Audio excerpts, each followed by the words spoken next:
Assalamualaikum warahmatullahi wabarakatuh. Yang terhormat Bapak Rion Nofrianda, MPSI Psikolog selaku dosen pengampu pada mata kuliah Psikologi Pendidikan Dasar. Puji syukur marilah kita panjatkan kepada Allah Subhanahu wa Ta'ala, dan sholawat serta salam semoga tetap tercurahkan kepada baginda Rasulullah Muhammad SAW. Topik yang akan saya bicarakan mengenai teori belajar behavioristik. Apa itu belajar behavioristik? Apa saja ciri-ciri behavioristik, prinsip dan tokoh dan contohnya? Baiklah, terlebih dahulu saya memperkenalkan diri saya. Perkenalkan, nama saya Dini Safira dari Prodi Psikologi A, NIM 2173201019. Baiklah, langsung saja saya mulai topik pembahasannya. Yang pertama, apa itu teori belajar behavioristik? Teori belajar behavioristik adalah teori yang belajar mengedepankan perubahan perilaku peserta didik sebagai hasil proses pembelajaran. Terjadinya perubahan tingkah laku diakibatkan oleh adanya interaksi antara stimulus dan respon. Teori belajar ini berorientasi pada perilaku yang lebih baik. Yang kedua, prinsip-prinsip teori belajar behavioristik. 1. Apabila seseorang mudah menunjukkan perubahan perilaku, maka dikatakan sudah belajar. Artinya, kegiatan belajar yang tidak membawa perubahan perilaku tidak dianggap belajar. Menurut teori ini. Yang kedua, hal yang paling penting pada teori ini adalah stimulus dan respon karena bisa diamati. Hal-hal selain stimulus dan respon tidak dianggap penting karena tidak bisa diamati. Yang ketiga, adanya penguatan atau reinforcement, yaitu hal-hal yang bisa memperkuat respon. Penguatan bisa berupa penguatan positif dan negatif. Selanjutnya, hukum pada teori belajar behavioristik. Hergenhen dan Matthew menyatakan bahwa teori belajar ini mencangkup 4 hukum, yaitu sebagai berikut. Yang pertama ada hukum kesiapan. Hukum kesiapan berarti bahwa kegiatan pembelajaran akan memberikan hasil yang diinginkan jika ada kesiapan, baik kesiapan oleh pendidik maupun peserta didik. Yang kedua, hukum latihan.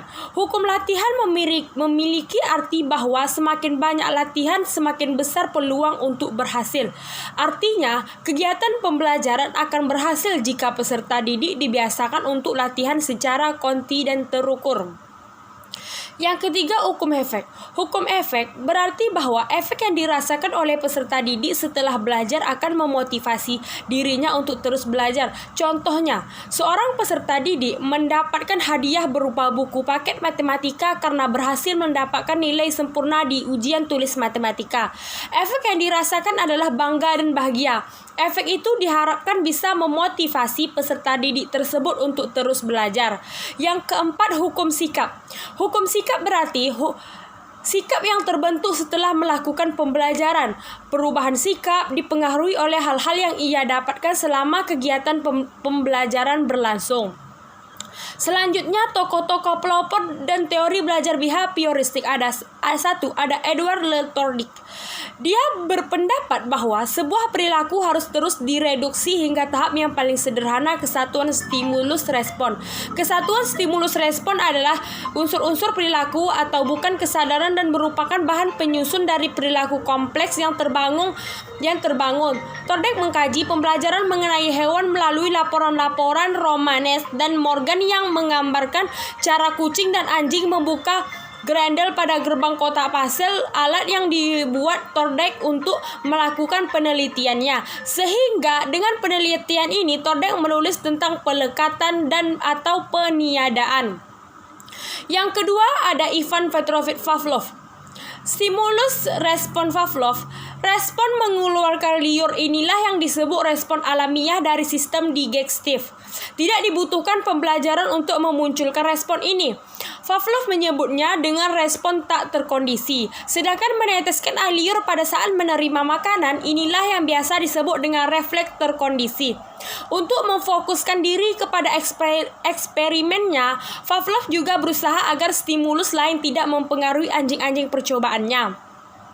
Sehingga dia merancang 2 bilik khusus, satu hewan untuk hewan eksperimen dan lainnya untuk pelaku eksperimen. Namun rancangan ini masih belum memuaskan keyakinan Pavlov, sehingga Pavlov menggunakan dana dari pengusaha Rusia untuk membangun gedung riset. Dengan dibangunnya bangunan ini, Pavlov menjadi percaya karena dengan bangunan ini getaran, kebisingan, suhu, bau, dan embusan angin tak berpengaruh pada eksperimen yang sedang berjalan. Pokok pemikiran lain adalah pengondisian eksperimen. Sebuah lampu dinyalakan dan kemudian pelaku eksperimen memberikan makanan kepada anjing. Kesimpulannya, setelah beberapa kali melakukan asosiasi lampu dan makanan anjing tersebut, hanya meneteskan air liur ketika melihat cahaya lampu saja. Pengondisian ini tidak akan terjadi kecuali apabila cahaya diikuti dengan makanan. Karena itulah penguatan sangat penting agar pembelajaran dapat terjadi. Yang ketiga ada B.F. Skinner. Inti pemikiran Skinner adalah setiap manusia bergerak karena mendapatkan rangsangan dari lingkungannya. Sistem tersebut dinamakan cara kerja yang menentukan atau operant conditioning. Setiap makhluk hidup pasti selalu berada dalam proses bersinggungan dengan lingkungannya. Di dalam proses itu, makhluk hidup menerima rangsangan atau stimulus tertentu yang membentuk bertindak sesuatu. Rangsangan itu disebut stimulus yang mengunggah. Stimulan tertentu menyebabkan manusia melakukan tindakan-tindakan akan tertentu dengan konsekuensi-konsekuensi tertentu. Yang terakhir adalah contoh penerapan teori belajar behavioristik. 1. Dosen menyusun materi atau bahan ajar secara lengkap, mulai dari materi sederhana sampai dengan kompleks. 2. Selama mengajar, dosen lebih banyak memberikan contoh berupa instruksi. Yang ketiga, jika dosen melihat adanya kesalahan baik pada materi maupun pada seorang siswa, maka akan segera diperbaiki. 4. Dosen lebih aktif memberikan latihan agar terbentuk kebiasaan diri yang diinginkan. Baiklah, hanya ini yang bisa saya sampaikan. Lebih dan kurang saya mohon maaf. Pamit undur diri. Assalamualaikum warahmatullahi wabarakatuh.